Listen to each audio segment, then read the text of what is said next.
This isn't just another game of Beyond All Reason. This is a clash of titans.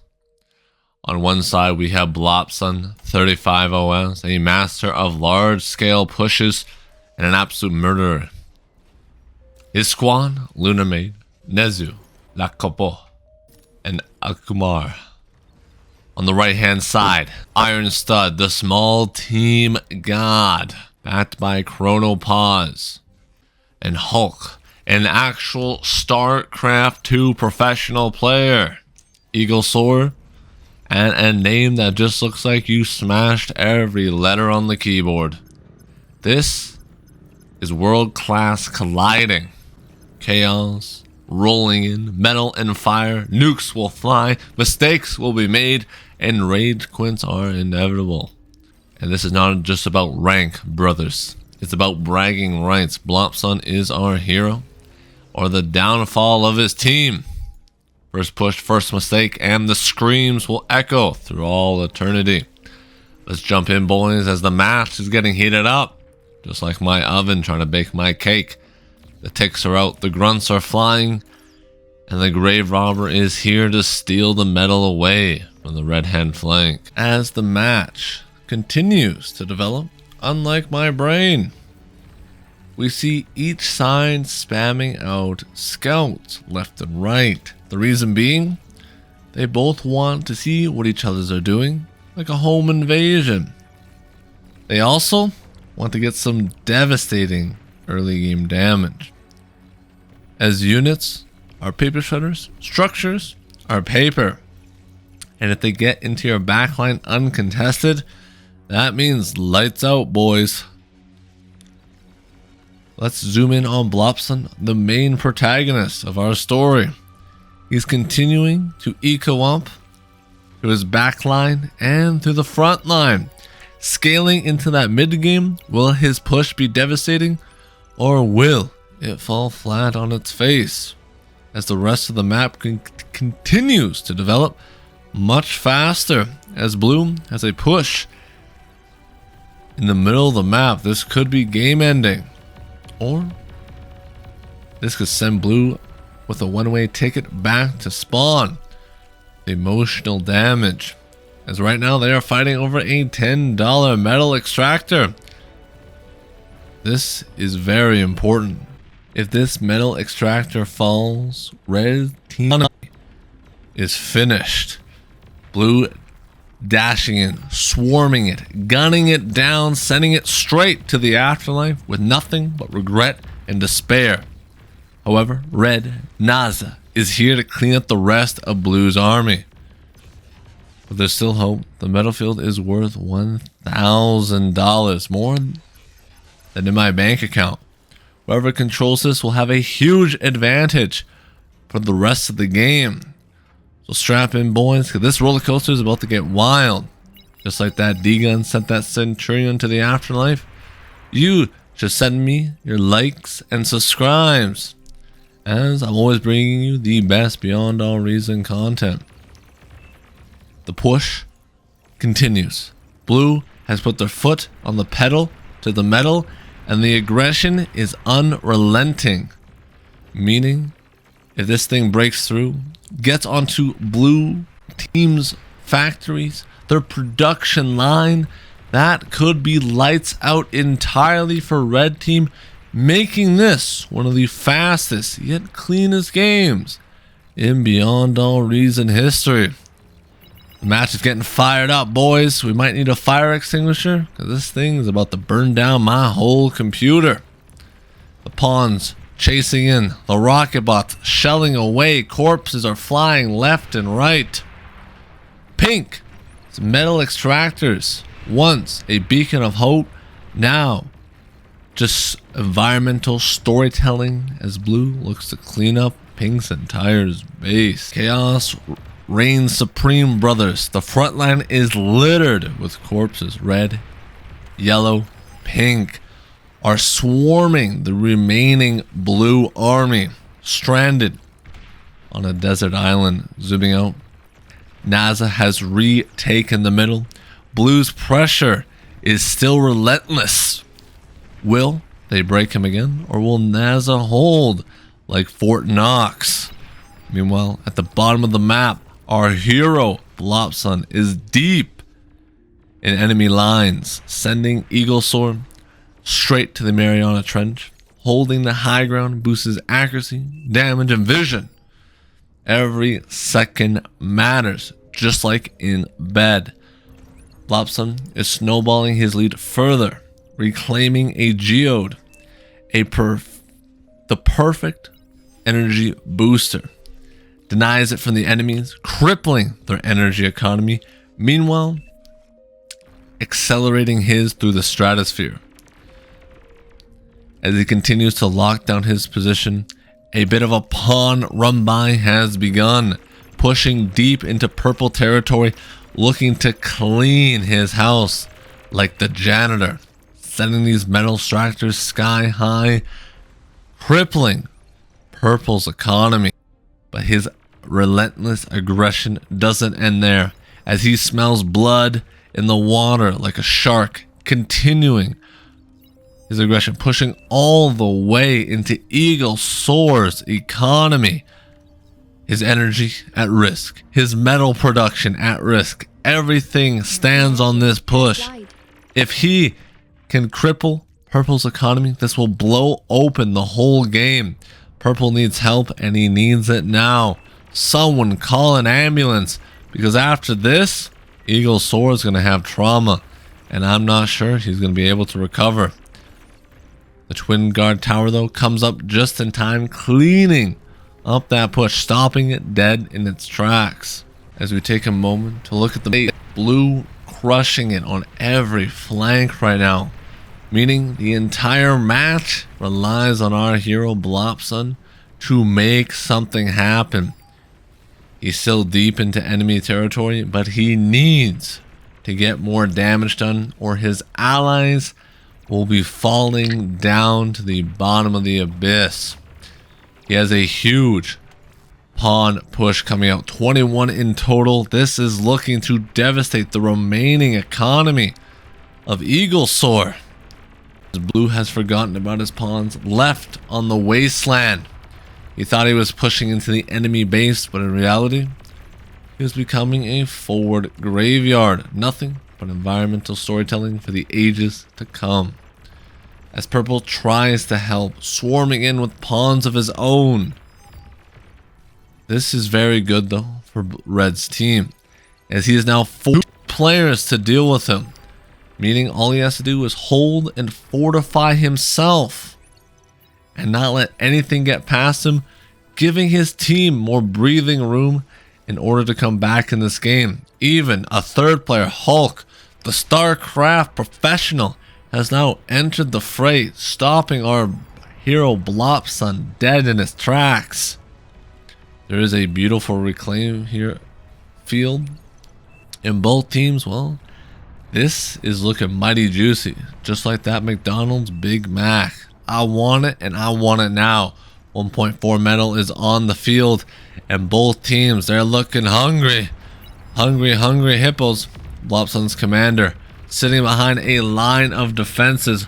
He needs to hit the D guns. His D key is removed as the pawns swarm in.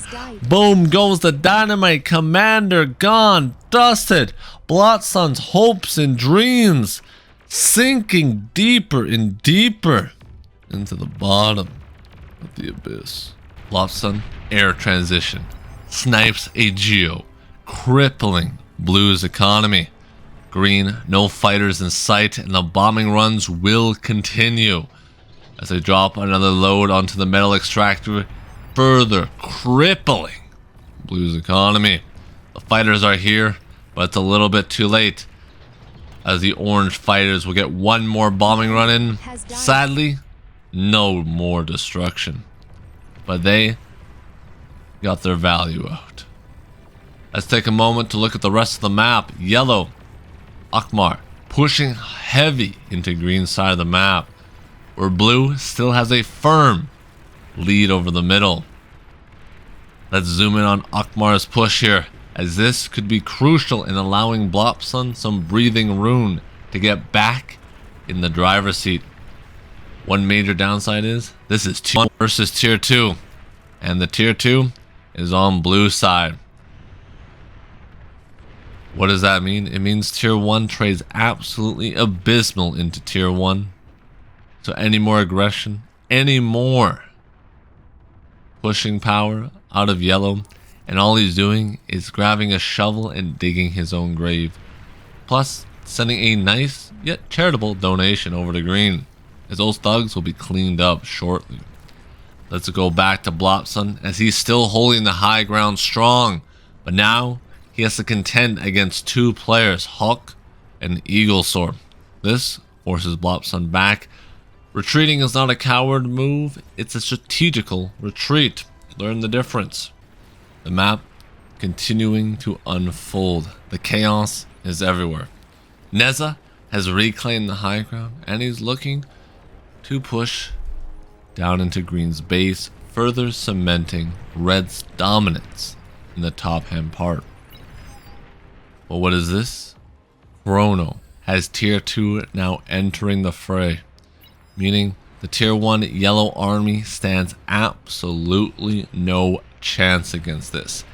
If this reaches his production line, gets past yellow's defenses, this could be lights out for the north side. So yellow has to buy every second he can in order to let Blopson on the southern part of the map lock it in and carry the map to victory. As the spiders have now reached the high ground, the turrets crumbling down into scrap metal, leaving nothing behind but despair. But the thugs are dodging in and out of these projectiles. They got the moves like Jagger. Even with 8 eyes, the spiders can still not seem to hit their target. Perhaps they need 8 pairs of glasses. But as yellow buys every second, this is critical for the southern flank. As we zoom out, we can look at Blopson's army slowly reaching its way to the front line. But before it's able to get there, blue army in the center of the map looking to swarm Lunar Maid's commander on all flanks. If he falls, if he crumbles here, this will leave a huge hole in the middle of the map. Boom goes the dynamite, leaving nothing but a 1.2 thousand metal corpse to be eaten and stripped clean dry. But luckily, Blopson is here just in the nick of time to protect the corpse, meaning they're able to reclaim this metal and use that push to their own advantage, since blue lost their entire army, lost their aggression that they once had, slowing down their push. Red, victory is back on the menu, boys. We take a moment.